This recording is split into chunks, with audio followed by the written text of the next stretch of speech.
jornal de ontem. Pô, barra pesada, hein? Geraldo Pereira, boa noite para você aí em Brasília. Geraldo, entre ceder a essa oposição político-ideológica da CUT em relação à terceirização e a necessidade de modernizar parte da economia brasileira, o governo preferiu fazer o quê, Geraldo? Todos sabemos que algumas relações trabalhistas no Brasil são reguladas por leis que não atendem às necessidades do mundo atual, do mundo real. A terceirização de mão de obra pelas empresas está sendo discutida há mais de 10 anos e agora a Câmara deu um chega para lá no assunto. Eu estou fazendo 4 emendas que garantem os direitos dos trabalhadores. Essas emendas têm acordo para ser aceitas, então, portanto, eu acho que o projeto ficou redondo e nós vamos garantir os direitos de mais de 12 milhões de trabalhadores e regulamentar para frente. Não será mais aquela confusão geral que é na terceirização. Terá um regramento para terceirizar. Não tem condição de votar no seu projeto, Paulinho, primeiro porque nós discutimos profundamente esse projeto. Mas o projeto, por exemplo, o meu projeto ele foi construído nas instâncias da Central Única dos Trabalhadores. Todos os direitos que o trabalhador da CLT tem, o terceirizado passará a ter. Que todo mundo seja terceirizado. Inclusive permite a quarteirização, está no projeto apresentado. Significa que o trabalhador, uma empresa de terceiro, pode terceirizar para outra. No projeto está incluído o setor público. Não inclui. Vamos ver o projeto? Inclui. O Vicente não leu o projeto. Eu li o projeto, tanto é que eu estou com... Eu não queria falar, mas eu estou com uma questão de ordem já prontinha para mostrar um outro erro, que é o projeto chegar aos servidores públicos. Isso é muito ruim. O projeto não inclui o setor público, inclui as empresas do setor público, mas o setor público não. Qual é a diferença? Muita diferença. A notícia sobre o projeto da terceirização que foi apresentado aqui no Jornal da Globo, na data de ontem, é reveladora de muitas coisas. Primeiro, a forma como é formulada a pergunta, né? Em que a pergunta é feita no sentido de como o governo vai reagir entre a posição político-ideológica da CUT, que resiste ao projeto, e a necessidade da modernização, né? Então, ou seja, a pergunta já dá a resposta direcionada, no sentido de que quem é contra é político-ideológico e quem, evidentemente, é a favor teria, teria uma posição de modernização, né? Enquanto que, de fato, as palavras modernização não significam grande coisa, né? Não tem um significado concreto. E aí a resposta que o repórter dá é de que todo mundo sabe, todo mundo, quer dizer, não existe a possibilidade de haver alguém que não saiba, né? Todo mundo sabe que a legislação trabalhista no Brasil é antiquada e não atende à realidade do mundo real, né? Ela não chega à realidade. E é interessante porque eles constroem toda uma abstração, né, para falar do real, mas que não estão falando efetivamente da realidade, estão falando de um mundo que é um mundo idealizado por eles, né? Que é um mundo idealizado na perspectiva de um interesse específico de uma classe, né, dominante, da classe empresarial, que quer efetivamente, e sempre quis no Brasil, historicamente, acabar com os direitos dos trabalhadores para favorecer a forma de produção, digamos assim, mais favorável à acumulação do capital.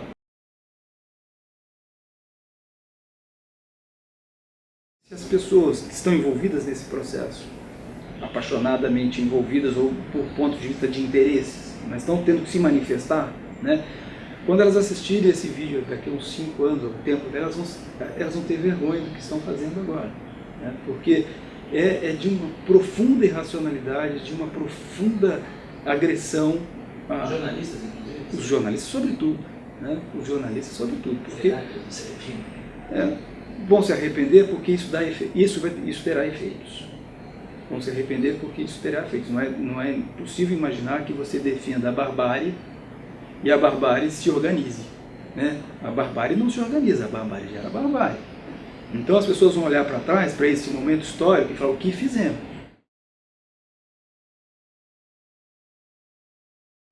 doença que está instalada, é uma doença social nítida, de pessoas que estão defendendo abertamente a barbárie. A mercantilização plena da condição humana. Porque você está defendendo assim, não me importa a outra pessoa enquanto ser humano, o que me importa é como força de trabalho e de que forma eu vou negociar essa força de trabalho com uma outra empresa, negociando de um modo que sequer eu tenha responsabilidade quanto ao que você vai fazer com ela e ela pode negociar.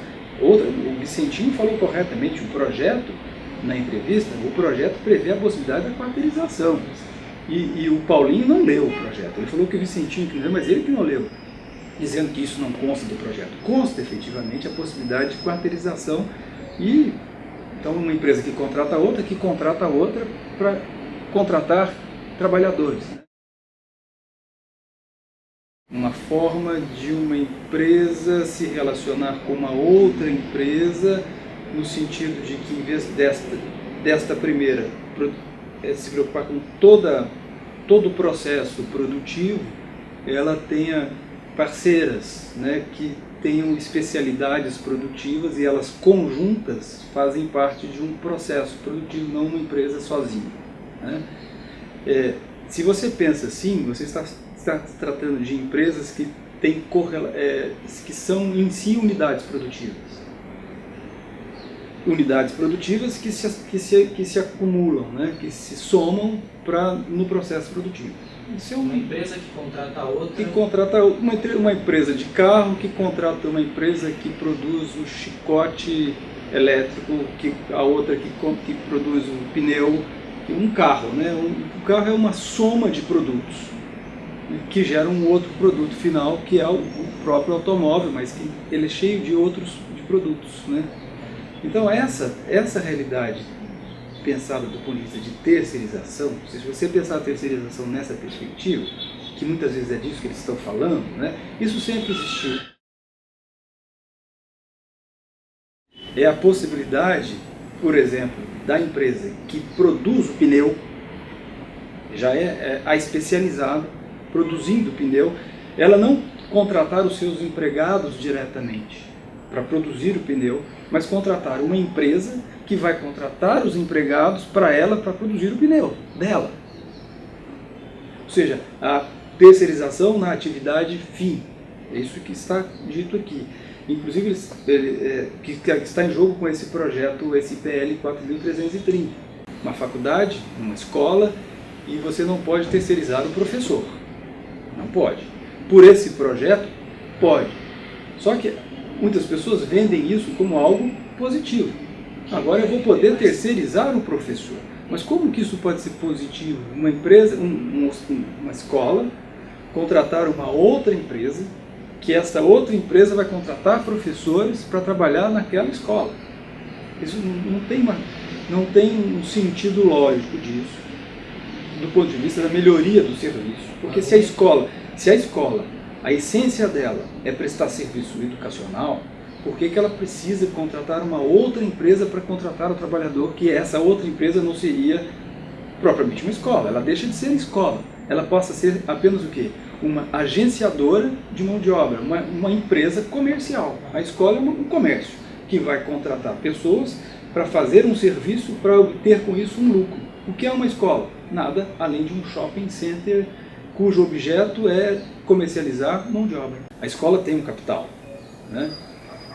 E ela contrata diretamente um professor, ou contrata 50 professores. Esses professores se organizam coletivamente, tem um sindicato, e esse capital vai corresponder a esta demanda desses professores na medida das possibilidades e tal, mas isso é uma ligação direta entre o trabalho e o capital.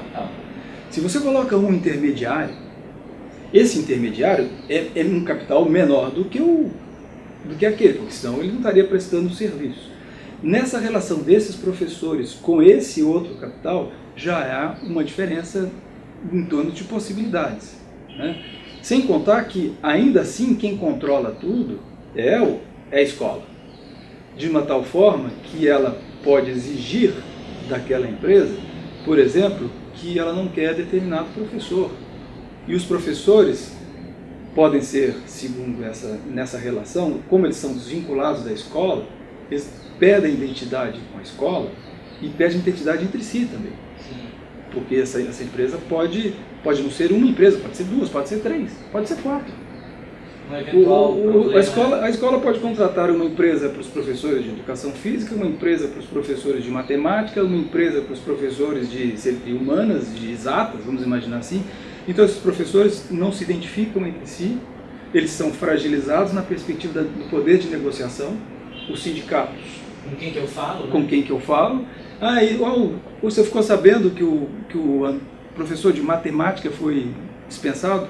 Não, quem é o professor de matemática? Eu não sei quem é. No eventual problema trabalhista, ele pede até a possibilidade de testemunhas, porque... Pede vínculos de solidariedade, ou seja, eles não denunciaram mais seres humanos, são coisas, né, que afinal, e é bem que se diga, isto já acontece. Aí é que é a questão. Não é que a súmula, não é que o PL 4.330 vai criar isso, ele vai ampliar isto para todas as categorias, porque essa situação da coisificação ou até da invisibilidade já acontece com o pessoal da limpeza, com o pessoal da vigilância. Quando alguém disse ontem no Congresso Nacional, assim, esse projeto é um projeto isonômico, ou seja, vai permitir com que todos os trabalhadores sejam tratados como são tratados os trabalhadores terceirizados. Então é isonômico isso. Isonômico é você tirar os trabalhadores terceirizados da situação precária em que estão e elevá-los a uma outra condição. E não trazer todo mundo para baixo. Isso é coisa sem sentido. Agora, é sem sentido para a própria preservação do modelo, porque essa desordem ela vai causar desajustes, né? Porque o direito do trabalho é essa coisa um pouco tanto contraditória que melhora as condições de trabalho dos trabalhadores, melhora as condições de vida dos trabalhadores, mas ele organiza, né? Ele permite que o modelo capitalista se desenvolva a partir de uma lógica de previsibilidade, a partir de uma lógica de organizacional, estrutural. Se você tira o direito do trabalho, né, e diz assim, bom, agora todo mundo se vira, essa desorganização, ela pode gerar... E é interessante porque os defensores desse projeto falam muito em segurança jurídica. A gente quer segurança jurídica para fazer os negócios. Ele está entrando numa insegurança jurídica, insegurança econômica, insegurança política, e as pessoas estão assistindo tudo isso como se não fosse com elas, né? Como se fosse com os trabalhadores, né? Mas não são os trabalhadores, os outros, somos todos nós trabalhadores, porque se você não é dono de uma empresa, você não é um capitalista, você é um trabalhador. Então, nessa perspectiva, você, qualquer um de nós, pode ser atingido por essa situação. E atingido, se não no ponto de vista direto, mas do ponto de vista reflexo, né? Porque o desajuste social atinge todo mundo de um jeito ou de outro em algum momento, e a criminalidade está aí para não desmentir. Veja só, que coisa perversa é o capitalismo no atual estágio. No mesmo processo que ele está dinamitando direitos dos trabalhadores, ele estimula o empreendedorismo individual. Isto é um programa do capital que tem dois efeitos, né? Tem o efeito econômico da pessoa não se considerar mais trabalhadora, se considerar empresária, né? Ou como diz um amigo meu, microempresário. Eu adoro. Ora, a precarização do trabalho não é outra coisa. E você tem a terceirização. Você tem empresários, ex-trabalhadores, que arregimentam trabalhadores para prestar serviços e trata os seus arregimentados como escravos. Eu faço audiência várias vezes, né? Por dia e há 20 e poucos anos. Os trabalhadores chegam lá em audiência, micro, os pequenos, né? E eles, grandes empresas, que contratam pequenos, os tais empreendedores. Meio, cara. Esse pequeno empreendedor chega lá, ele acha que ele é o capital, né? Meu amigo, você não tem capital, né? Aí ele mesmo confessa, mas eu não tenho dinheiro para pagar. Mas se você não tem dinheiro para pagar, como é que você pode ter contratado 10 pessoas para trabalhar para você? Não, porque eu queria empreender, eu queria crescer. Mas você não consegue sem capital, você não consegue. Não existe capitalismo sem capital. E essa fantasia que se cria, que o capital não está querendo ficar diretamente ligado ao trabalho, cria esses intermediários, que são, na verdade, uma criação de baixo para cima, que parece que estão elevando, e essas pessoas estão sendo elevadas.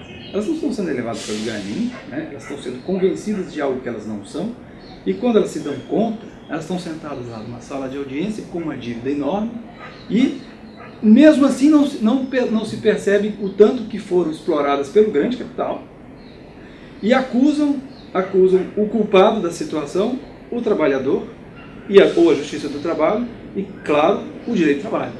Não, é muito caro, por isso essa CLT é antiga, eu não sei mais o que, como é que vai pagar, eu não consigo pagar. Os pequenos empreendedores percebem que sempre que vão atacar a CLT e vão atacar os direitos dos trabalhadores, eles pegam exatamente essas pessoas, né?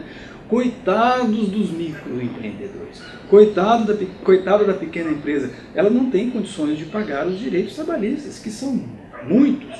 Então, nós temos que diminuir o direito do trabalhador. Então, percebe como, para satisfação de um capital que na verdade nem é capital.